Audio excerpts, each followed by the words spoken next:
చూద్దాం.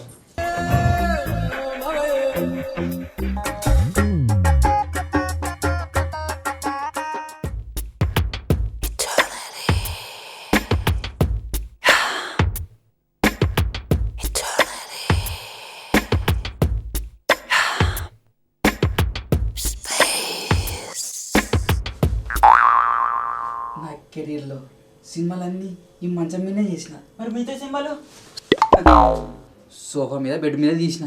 అవే సినిమాలు అబ్బా అని ఎప్పుడు చూడలేదే. ఏ ఊకో, కొన్ని సినిమాలు అంతే కథకు తగ్గట్టు ప్రాపర్టీస్ వాడతారు. గుడ్, కరెక్ట్ చెప్పిన. మీరు చెప్పండి సార్, షూట్ ఎప్పుడు స్టార్ట్ చేద్దాం? మీరు ఎప్పుడంటే అప్పుడే. మరి మిగతా టీం ఏంటుంది? దాని గిట్టున్నారా? హలో మిస్టర్, మీకు క్యారెక్టర్ కావాలా ఆన్సర్ కావాలా? క్యారెక్టరే కావాలి. మంచి ఏందో మీరు చెప్పండి సార్. మీరు కాస్ట్యూమ్ చేంజ్ చేసుకుంటే షూటింగ్ స్టార్ట్ చేసేద్దాం.